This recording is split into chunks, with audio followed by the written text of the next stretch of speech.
नमस्कार दोस्तों, हमारे चैनल में आपका बहुत बहुत स्वागत एवं अभिनंदन है। यहाँ हम पढ़ रहे हैं नीति शतक और नीति शतक में हम परोपकार पद्धति पढ़ रहे हैं। परोपकार पद्धति के हम पहले 5 श्लोक पढ़ चुके हैं। ये आज हमारा 6वां श्लोक है, तो आइए हम इसे देख लेते हैं। क्षीरेण आत्मगतोत्काया हि गुणः दत्ता पुरा ते अखिला क्षीरोत्तापं वीक्ष्य तेन तपसा स्वात्मकृशानौ हुतः पावकम् उन्मत्ततद्भवत् दृष्ट्वा तु मित्रापदं तेन जलेन शाम्यति सतां मैत्री पुनस्तु ईदृशी।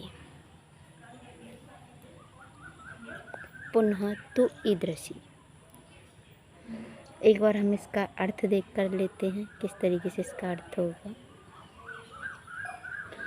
क्षीरेण आत्मगतोत्काया। क्षीर माने होता है दूध। दूध ने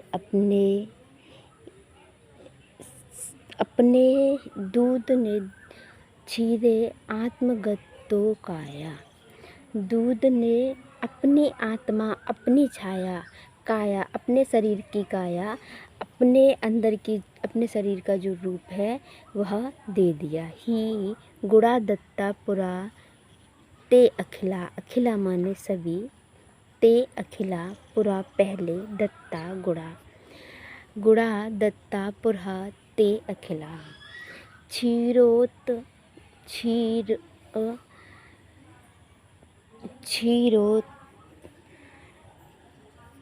दूध को क्षीरोत्पवम वेक्ष्य। दूध को उबलता देखकर तेन तपसा वह जल स्वात्मकृशानौ हुता। दूध को उबलता देख तेन तपसा वह जल, तेन पयसा वह जल स्वात्मा कृशानौ हुता। वह जल को अपना क्या कर देता है, अपने शरीर को दे देता है, अपना शरीर को वह कृशानौ हुता जला देता है।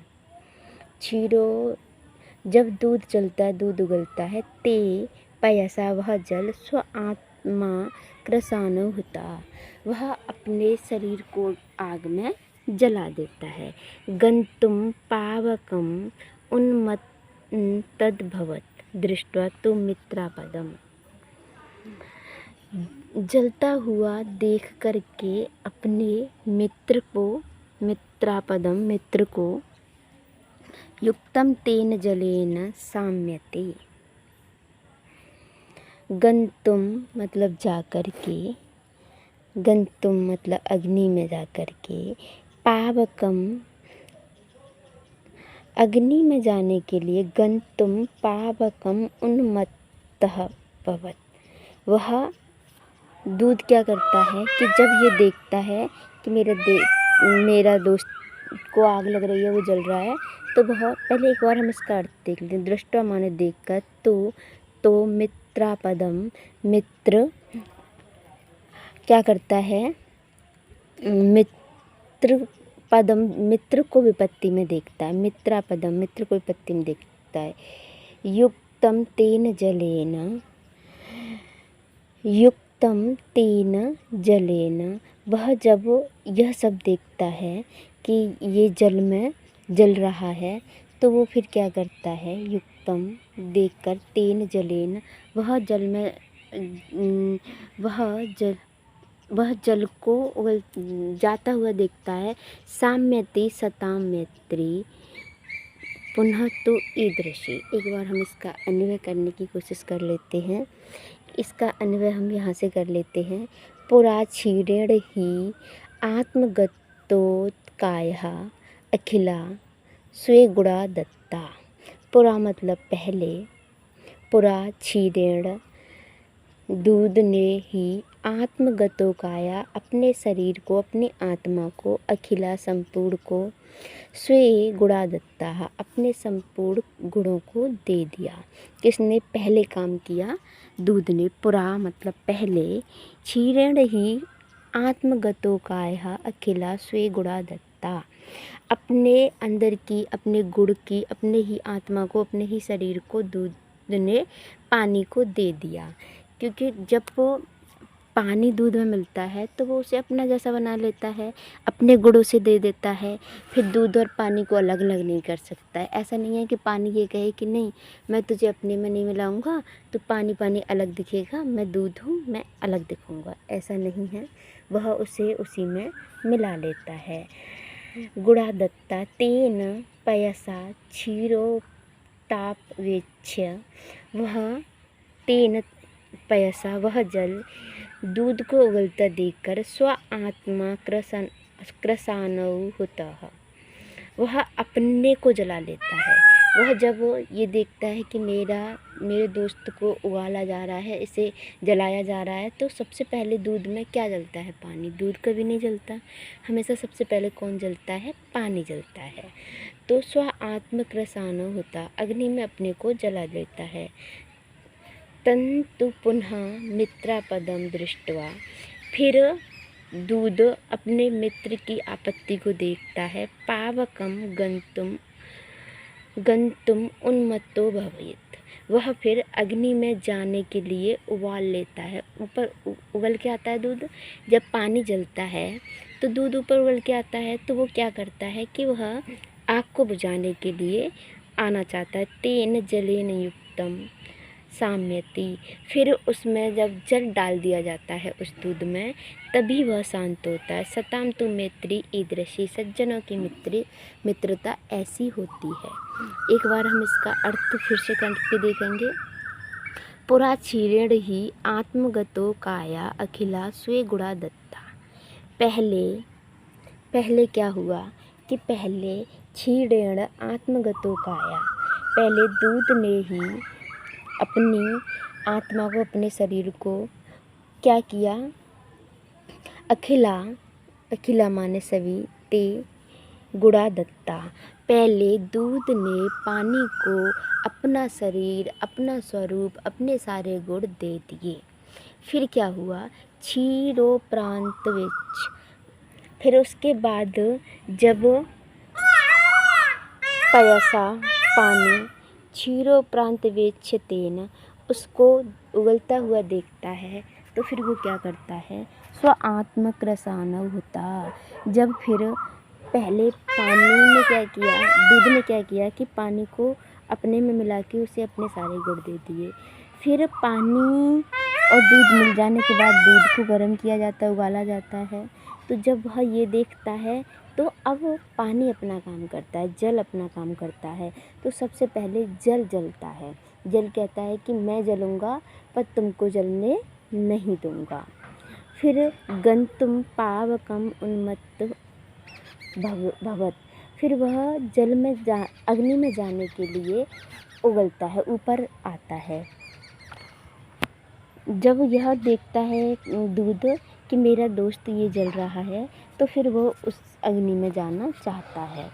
दृष्ट्वा तो मित्रापदम, वह अग्नि में जाना चाहता है। फिर वह अग्नि में जाने से तभी शांत होता है जब उसमें फिर से पानी ही डाला जाता है। युक्तम तेन जलेन साम्यति, वह शांत तभी होता है तब उसमें फिर से जल डाला जाता है। सता मैत्री पुनः तो ईदृशी, सज्जनों की मित्रता तो इस तरीके की होती है। इसके बाद हम अगला श्लोक देख लेते हैं। इतः स्वपति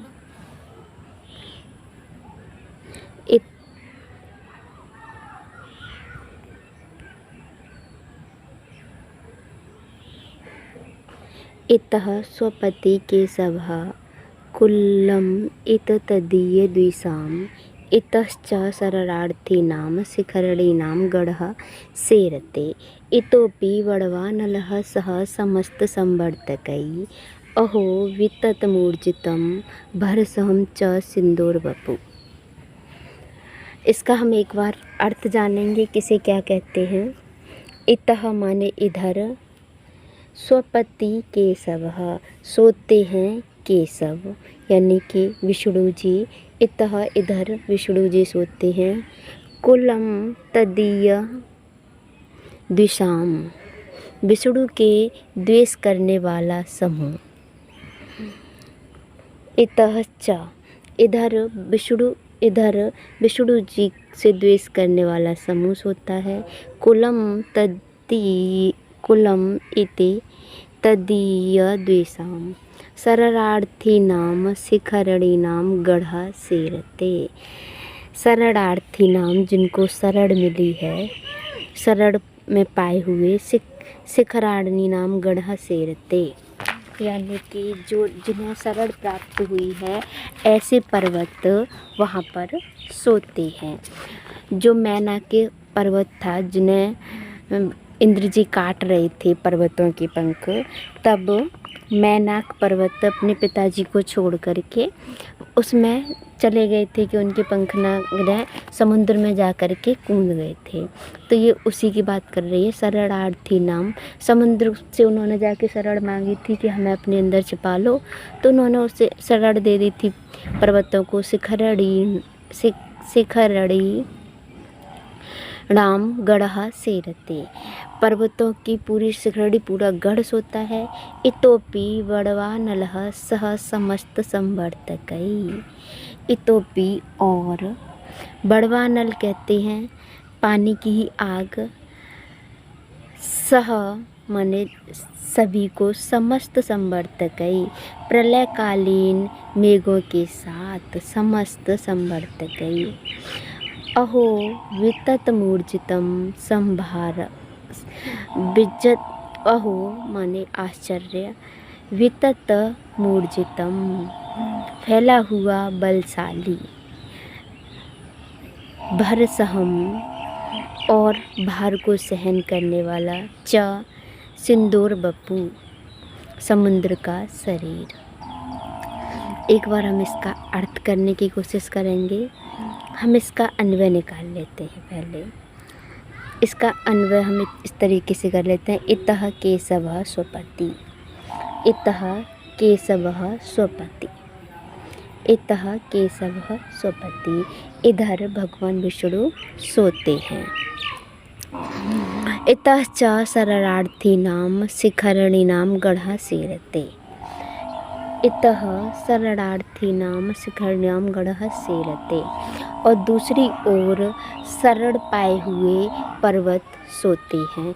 इतोपि वड़वा नलः सह समस्त संवर्तकई। और इसके अलावा समस्त संवर्तकई और वड़वा नल वहाँ पर, और किसको लेके, पूरे मेघ को लेकर के वहाँ पर हैं। अहो वितत मूर्जितम, ओहो फैला हुआ बलशाली, यह भार सहन करने वाला समुद्र का शरीर। हम इसका ऐसे भी अर्थ कर सकते हैं। अहो सागर का शरीर कितना विशाल है। अहो विदत मूर्जितम सह भरसहम च सिंदूर बपू। ओहो सागर का, समुद्र का शरीर कितना विशाल है, पराक्रमशाली और भार धारण करने वाला है, जिसमें एक तरफ साक्षात भगवान विष्णु सोते हैं और दूसरी तरफ कुलम इति तदीयम कुलम, उन्हीं के द्वेष करने वाला पूरा शत्रुओं का समूह सोता है। दूसरी ओर शरण पाए हुए पर्वत, मैनक इत्यादि पर्वत सोते हैं। और इसके अलावा वड़वा नल भी वहीं पर रहती है, समुद्र पानी से लगने वाली आग भी वहीं पर रहती है। कितना कुछ बाहर को सहे हुए है समुद्र। मतलब इसके शरीर की विशालता के बारे में बताया जा रहा है कि एक तरफ विष्णु जी सो रहे हैं, दूसरी तरफ उन्हीं के शत्रु सो रहे हैं, उनको पता ही नहीं चलता। एक कोने में बड़े बड़े पहाड़ भी पड़े हुए हैं, एक तरफ वड़वा नल भी है जो इतना भयंकर आग होती है कि जितना पानी होता है उतनी ज़्यादा तीव्रता पकड़ती है वो, और पूरा मेघ को लिए हुए है, और वो बहुत तेज़ी से पानी को सूखती है। इसके अलावा आगे हम चलते हैं। जातः क्रूमः सह एक, जातः क्रूमः सह एक, पृथुभुवन भार यार्पितं येन पृष्ठम्। श्लाघ्यः जन्मः ध्रुवस्य भ्रमति नियमितं यत्र तेजस्वी चक्रम्। संजात व्यर्थवच्छः परहितकरणे नोपदिष्टं च अधः। समजातः व्यर्थं पच्छ। ब्रह्मांडो उम्भरान्तं सक्कवरपदे जन्तवो जात नष्टा। यहाँ से इसका अन्वय हम इस तरीके से भी कर सकते हैं कि समजातः व्यर्थः, समजातः व्यर्थपच्छः परहितकरणे न उपरिष्टम न च अधः। उनका जीवन व्यर्थ है जो ना तो ऊपर ही है और ना नीचे ही है, बीच में है। किस तरीके से? जिस तरीके से गूलर में कीड़ा होता है और वो गूलर के ही अंदर मर जाता है, गूलर के अंदर ही पैदा होता है। गूलर जो होता है, गूलर देखा होगा आपने, गूलर पीपल जैसा होता है गूलर, उसके अंदर ही कीड़ा पैदा होता है। वो साबित होता है आगे से, ऐसा नहीं है कि उसके अंदर कीड़ा चला जाता है, उसके अंदर ही पैदा होता है। कोई भी गूलर ऐसा नहीं हो सकता जिसके अंदर कीड़ा ना हो, पर वो कीड़ा उसी के अंदर पैदा होता है और उसी के अंदर मर जाता है। इसी तरीके से व्यक्ति का जीवन है, जो ये कर्म नहीं करते, दूसरे का परहित नहीं करते, दूसरे का हित नहीं चाहते, उनका जीवन ना तो ऊपर ही है ना नीचे ही है। जातः क्रूमः सह एक, जन्म तो केवल एक उस कच्छप का है। पृथुभवन भारय अर्पितं येन पृष्ठः, जो अपनी पीठ पर पृथ्वी के पूरे भार को ढोए हुए है। श्लाघ्यः जन्मः ध्रुवस्य, ध्रुव का भी जन्म, ध्रुव तारा जो है, ध्रुव तारा का जन्म भी प्रशंसनीय है। न्यायमेतम इतम यत्र तेजस्वी चक्रम, जो नियमित रूप से भ्रमण करता रहता है और बहुत तेज़ी से प्रकाशित होता है। इसके अलावा हम और आगे चलेंगे। तृषणा छिंदी भज क्षमा जहि मदम पापे रति मात्रथा। सत्यम ब्रूहि अन्नो याहि साधु पदवीं सेवस्व विद्वजनम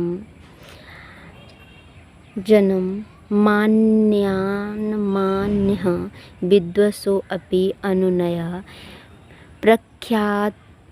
प्रख्यापयः प्रश्रयं कीर्तिं पालय दुःखे कुरु यदामेत तत्संगतां लक्ष्यम्। एक बार हम इसका शब्दार्थ जान लेते हैं। तृष्णा माने होता है, तृष्णा यानी कि ईर्ष्या। छिंदी, तृष्णा मतलब होती है लालसा। छिंदी भज क्षमा जहि, छिंदी भज क्षमा जहि। छिंदी माने होता है तृष्णा को नष्ट करे। छिंदी मतलब तृष्णा को नष्ट करे, इच्छा, जो तृष्णा उसके अंदर जो बुराई पैदा हो रही है उसको। तृष्णा माने एक तरीके से होता है किसी के प्रति द्वेष भाव रखना। छिंदी भज, उसको नष्ट करे। क्षमा जहि पदम पापे रति मात्रथा, क्षमा, क्षमा क्या हो, क्षमा को ग्रहण करे। मदम पापे रति मात्रथा, पाप में लालसा न हो, पाप में रति न हो, पाप में प्रेम न हो। सत्यम बिहु, अनुयायी। सत्यम विहु, सत्य बोलने का अनुसरण करो। साधु पदवीं सेवस्व, सज्जनों की पदवी ग्रहण करें। विद्वजनम, विद्वानों की सेवा करें। मान्यवरों को माने, उनकी पूजा करें। द्वेषाम अपि अनुनय, शत्रुओं को भी अनुकूल रखें। प्रख्यापयः प्रयसम, यानी प्रकट करो विनय को। कीर्तिम पाल्य, यश की रक्षा करो। दुख ते कुरु, दुखों पर दया करें, दुखियों पर। दयाम एते संतः लक्षणम, इस तरीके के लक्षण होते हैं किसके? सज्जन लोगों के। दुखते कुरु दयाम, दुखियों पर दया करें।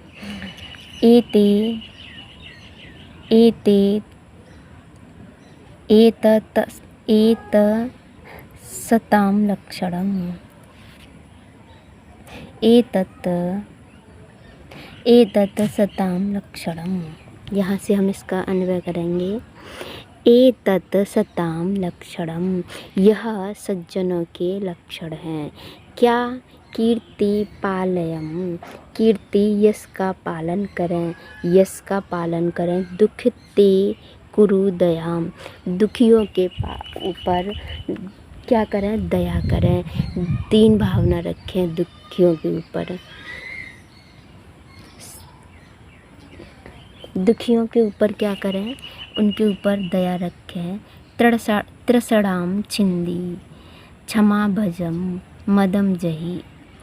त्रसड़ा को नष्ट करें, क्षमा करना सीखें, पाप में रति न करें और पाप में कोई भी आसक्ति न रखें।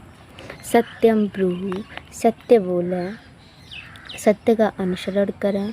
साधु पदवीं सेवस्व विद्वजनम, साधु सज्जनों की पदवी धारण करें, विद्वानों की सेवा करें।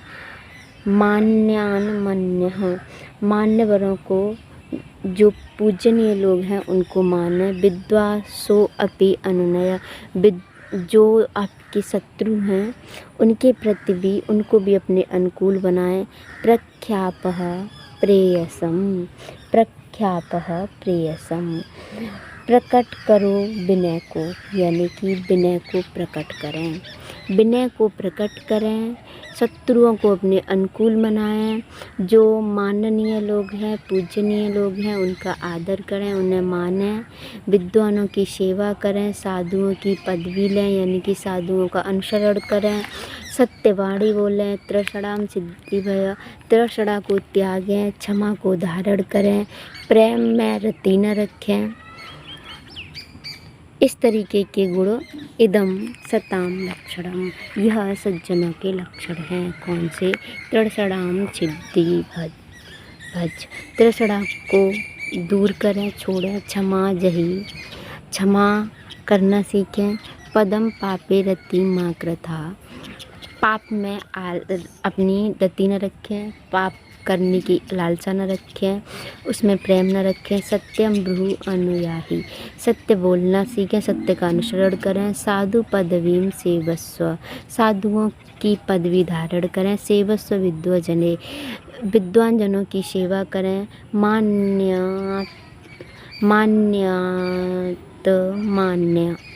मान्यवरों को माने। विद्वसो अपि अनुनय, विद्वान जनों को भी अपने अनुकूल बनाएं।